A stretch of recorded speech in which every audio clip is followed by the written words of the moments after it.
खबर अलीगढ़ से। यूपी के अलीगढ़ में जमीन को लेकर दो पक्षों में विवाद हो गया। विवाद इतना बढ़ गया कि 5 राउंड गोलियां भी चली, जिसमें एक शख्स घायल हो गया है। परिजनों ने हालत को नाजुक देखते हुए आनन फानन में इलाज पंडित दीनदयाल अस्पताल में घायल को भर्ती कराया, जहां डॉक्टरों ने हालत को नाजुक देखते हुए अलीगढ़ के जवाहरलाल नेहरू मेडिकल कॉलेज के लिए रेफर कर दिया। अशोक नाम है मेरा। कहाँ रहते हैं? भोपतपुर थाना वारसी। क्या हुआ था? क्या घटना क्या हुई? जमीन का विवाद था। अच्छा। जमीन पे उस दिन 2 दिन पहले इनमें जगह के पीछे हुई थी और वो वहीं शांत हो गया मामला। ये लोग आज फिर दोबारा आए, उसमें ट्रैक्टर वगैरह से जुताई कर रहे थे, ये लोग मना कर रहे थे। हम लोगों ने गोली चला दी। कुलदीप में गोली लगी है। क्या गोली लगी? 2 गोली लगी। कितने राउंड फायरिंग हुई? 5 राउंड, कम से कम 5 राउंड। इसकी सूचना पुलिस वगैरह में करी? हाँ कर दिए, पुलिस पहुंच गई मौके पर। घटना हुई थी, खेत का विवाद चल रहा था। वो जबरन कब्जा कर रहे थे खेत में, हमारा खेत है। कौन लोग आप जबरन कब्जा कर रहे थे? अरे वो कोई हवेली वाले गांव के युवक थे? हाँ गाँव के। ये कहाँ का मामला था? भोपतपुर बढ़ाने का। कितने लोगों ने आप मारपीट की थी? कितने लोगों ने मारपीट की थी? अब माँ हथे इधर बहुत 20 है। फायरिंग वगैरह भी हुई थी? अरे 2 गोली लगी है जाके, फायरिंग हुई है। वो छोरी लगी चोट है। कितने लोगों की चोट आई है? 4 लगे।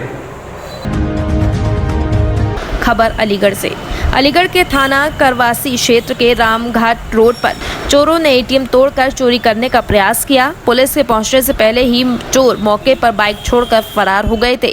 वहीं पूरी घटना एटीएम में लगे सीसीटीवी कैमरे में कैद हो गई। सीसीटीवी फुटेज और बाइक के आधार पर पुलिस बदमाशों की तलाश कर रही है। रामघाट रोड पर रात्रि में लगभग 2 बजे HDFC बैंक के एटीएम को चोरी करने का प्रयास किया गया। हमारी पुलिस तत्काल मौके पर पहुंच गई थी। उन्होंने पीछा किया और एक चोर को पकड़ने का प्रयास किया, जिसमें सिपाही के घुटने में चोट लग गई। उसी के प्रयासों से वहां पर उनकी मोटरसाइकिल छूट गई और कुछ अन्य दस्तावेज भी वहां से बरामद हुए हैं। सीसीटीवी फुटेज बरामद कर ली गई है, उसके आधार पर कार्रवाई की जा रही है। खबर अलीगढ़ से। अलीगढ़ में टिड्डी के प्रकोप के चलते जिला प्रशासन ने अलर्ट जारी कर दिया है। प्रशासन ने किसानों को जागरूक करने के लिए प्रचार प्रसार भी किया है। वहीं टिड्डियों के आने की खबर से पहले जिले के किसान परेशान थे, लेकिन अभी हवाओं का रुख अलीगढ़ सहित आगरा और हाथरस के किसानों का साथ दे रहा है। हवाओं ने टिड्डी दल की रफ्तार को थाम दिया है। उम्मीद जताई जा रही है कि अगर हवाओं का रुख इसी प्रकार रहा तो ये दल पहले के दलों की तरह दूसरी राह पकड़ लेगा। ये कीड़ा आया है, किसान दिक्कत बहुत आ रही किसानों को, इसके बारे में आप क्या कहना चाहेंगे? इसके बारे में ये कहना चाहेंगे साहब, किसान तो वैसे ही पछड़ रहा है कोरोना के मामले में, और ये टीडी आ गई है, ये फसल को नष्ट कर रही है। ये फसल को नष्ट कर रही है, तो अभी इसकी दवा वगैरह आपको कहीं दुकान वगैरह पे जैसे जाते हो अपना बीज की दुकान पे, वहाँ दवा नहीं मिली? अभी दवा नहीं मिली है सर, क्या किया जाए? किसान तो वैसे ही भूखा मर रहा है। सरकार से हम तो रिक्वेस्ट कर रहे हैं कि इसके मामले में कुछ विचार करे और इसकी दवा चालू करे। खबर रायबरेली से। रायबरेली में तेज आंधी बारिश के साथ अचानक आकाशीय बिजली गिरने से 3 युवक उसकी चपेट में आ गए और पूरी तरह से झुलस गए। गंभीर रूप से झुलसे हुए 2 युवकों को इलाज के लिए CHC खीरो ले जाया गया, जहां पर मौजूद चिकित्सक ने एक युवक को मृत घोषित कर दिया और दूसरे 2 युवकों का इलाज कर उन्हें घर के लिए रवाना कर दिया। तो हमारे पास जो है 2 मरीज लाए गए थे। एक है फतेह खान सन ऑफ साबिर अली, और ये रहने वाले हैं रनापुर पकरौली से। ये जो है लाते वक्त ही मृत्यु को थे। और दूसरे जो हैं वो शाह आलम है, उनकी तबीयत ठीक है, थोड़ी बहुत घबराहट है, जिन्हें ट्रीटमेंट देके भेजा जा चुका है। और तीसरे जो आदमी थे वो यहाँ नहीं लाए गए हैं, वो घर पे ही हैं, यहाँ पे नहीं है, आमिर बेग हैं। और तीनों को जो है आकाशीय बिजली से दुर्घटना हुई। खबर अलीगढ़ से। जहां एक और देश में लॉकडाउन लगा हुआ है और धीरे धीरे कोरोना वायरस लोगों को अपनी चपेट में ले रहा है, वहीं अब अलीगढ़ की जेल में भी कोरोना वायरस पहुंच चुका है। दरअसल जेल के अंदर बंद कैदी भी अब कोरोना वायरस की चपेट में आना शुरू हो गए हैं। बता दें, हाथरस के रहने वाले 2 कैदी 3 दिन पहले अलीगढ़ जेल में आए थे। जब हाथरस पुलिस ने इनको गिरफ्तार किया, उस समय हाथरस में इनकी कोरोना जाँच के लिए नमूने लिए गए थे, लेकिन जब इनकी रिपोर्ट आई तो जेल प्रशासन में हड़कंप मच गया, जिसके बाद आनन फानन में दोनों बंदियों को L1 अस्पताल में शिफ्ट कराया गया। हमने जेल अधीक्षक ने सूचित किया कि उनके यहाँ पे 2 केस कोरोना पॉजिटिव निकले और हम लोगों ने उनको L1 फैसिलिटी जो हमारी 100 बेडेड हॉस्पिटल में से चिकित्सालय हमारा अथरौली पे है, वहाँ शिफ्ट करने के लिए पता थी। कुछ सर इनकी जानकारी कहाँ से थी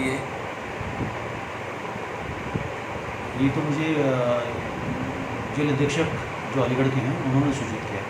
अच्छा, अभी उनको L1 में रखा गया। L1 में रखा गया।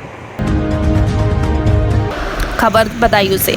यूपी के बदायूं में AVS स्कूल ने कोरोना काल में सराहनीय काम किया है। दरअसल स्कूल की प्रबंधक कमेटी ने बताया कि स्कूल के स्टाफ और अभिभावकों के अनुरोध पर स्कूल प्रशासन ने सभी छात्र छात्राओं का 3 महीने यानी कि अप्रैल, मई और जून का शुल्क माफ कर दिया है, जिसमें स्कूल के स्टाफ ने अपना सहयोग दिया और वेतन न लेने का निर्णय लिया।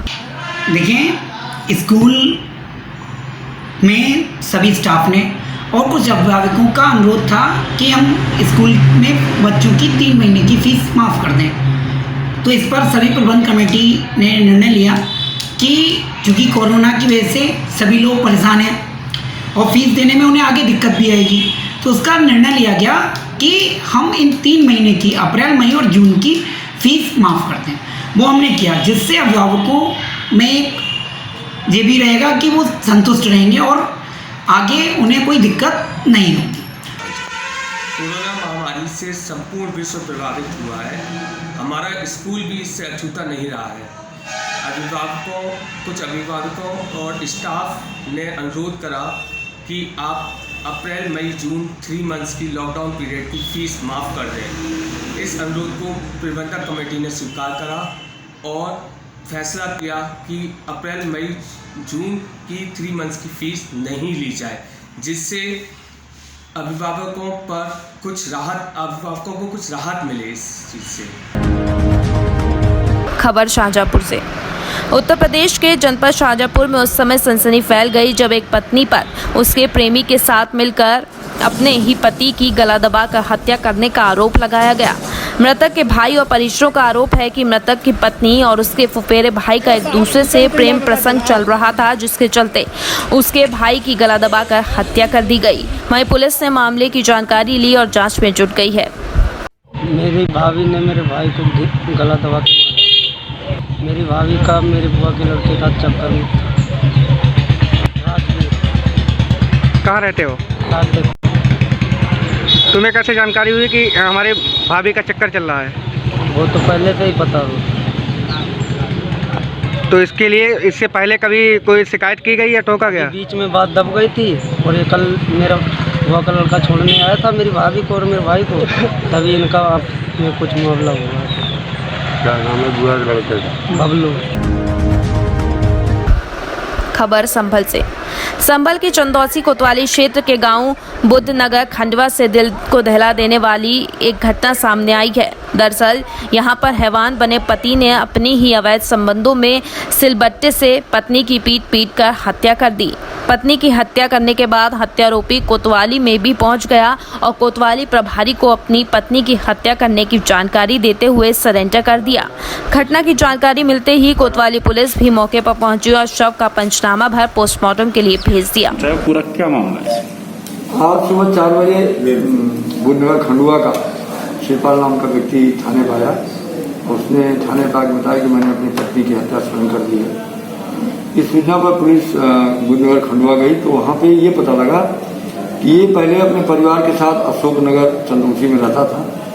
वहाँ पे एक औरत जो इसकी पत्नी मतलब किराएदारी वो भी थी, ये भी थे, वो साथ लोग आते जाते थे दोनों, इसकी पत्नी और दूसरी किराएदार। इसको अपनी पत्नी पे शक हुआ कि कहीं गलत जगह घूमने जाती है इसी के आधार पर फिर अपने परिवार को लेकर बुद्धनगर खंडुआ आया है और रात में 3 साढ़े 3 के लगभग इसने अपनी पत्नी की हत्या कर दी। सील बट्टे से मार के इसने अपनी हत्या कर दी है और उसके बाद तुरंत ये अपने थाने पर आ गया है और थाने पर आके इसने सूचना दी है कि मैंने अपनी पत्नी को मार दिया है और इसके मानने में इसका बेटा भी पुष्टि किया है कि मेरे पिताजी नहीं मेरी मां को मारा है। खबर सिंगरौली से।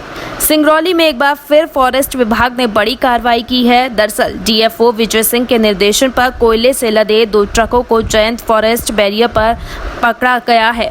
वहीं कार्रवाई होने से कोयला माफियों में हड़कंप मचा हुआ है। खबर सिंगरौली से। सिंगरौली जिले में आंधी तूफान के कहर से कई मकानों की छत उड़ गई और बिजली के खंभे भी धराशायी हो गए। अचानक 2 दिनों से मौसम के बदलने के साथ ही आंधी तूफान से हालत खराब होते जा रहे हैं। सिंगरौली जिले में कई लोगों के मकान धराशायी हो गए। वहीं सभी पीड़ितों ने अब प्रशासन से मुआवजा देने की मांग की है। खबर बदायूं से। उत्तर प्रदेश के बदायूं में एक बड़ा हादसा टल गया। दरअसल बदायूं सदर कोतवाली क्षेत्र के लालपुर से काली सड़क रोड चक्की के पास डीसीएम से एक प्राइवेट बस भिड़ गई। बस में लगभग 35 से 40 नेपाली यात्री सवार थे। सूत्रों के अनुसार किसी के हताहत होने की सूचना नहीं है।